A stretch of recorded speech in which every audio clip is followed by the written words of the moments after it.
بسم اللہ الرحمن الرحیم۔ السلام علیکم۔ امید کرتی ہوں کہ آپ سب خیریت سے ہوں گے۔ پلیز میرے چینل کو سبسکرائب کریں اور بیل کے آئیکن کو لازمی پریس کریں۔ آج ہم آپ کو بتائیں گے اپٹن بنانے کا طریقہ۔ شادی ہو اور دلہن کو اپٹن نہ لگے، عموماً ایسا ہوتا نہیں۔ شادی سے پہلے مایوں کی رسم اور شادی تک دلہن کے اپٹن ملنا ضروری سمجھا جاتا ہے، لیکن آج کل اپٹن کے استعمال سے جلد پر دانے اور دیگر اسکن الرجی کے خطرات بھی بڑھ گئے ہیں۔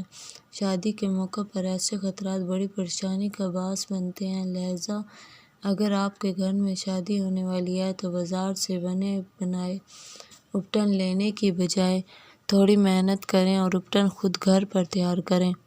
اپٹن بنانے کا طریقہ: بیسن 4 کھانے کے چمچ، ملتانی مٹی 1 چمچ، سندل کا برادہ رس 1 گرام، حسن یوسف 10 گرام، آکاش بیل 10 گرام، ہلدی 1 چمچ، گل انار 10 گرام، گلاب کی پتیاں سوکھی ہوئی 10 گرام، روغن خس 1 تولہ۔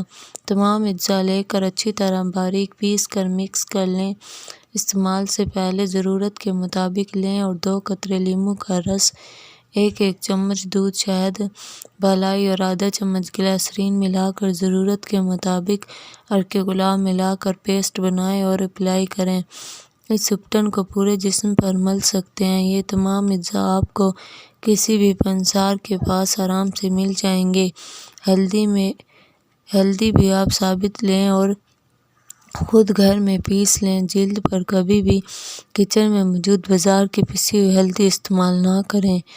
عموماً اپٹن میں چنبیلی کا تیل شامل کیا جاتا ہے۔ بازار میں عام ملنے والا چنبیلی کا تیل ایسنس کے علاوہ کچھ نہیں ہے۔ اس کے لیے آپ چنبیلی کے پھول کسی بھی تیل چاہے ناریل کے تیل ہو اس میں ڈال کر رکھ لیں۔ اس تیل میں چنبیلی کی خوشبو آ جائے گی، آپ وہ تیل اپٹن میں استعمال کر سکتے ہیں۔ اپٹن لگانے کے بعد اگر سوکھ جائے تو اسے رگڑ کر نہ اتاریں ورنہ اسکن خراب ہو جائے گی۔ ہاتھ گیلا کریں، چاہے پانی، عرق گلاب یا دودھ سے، پھر اسے آہستہ آہستہ سرکولر موشن میں ملتے ہوئے اتار لیں۔ شکریہ۔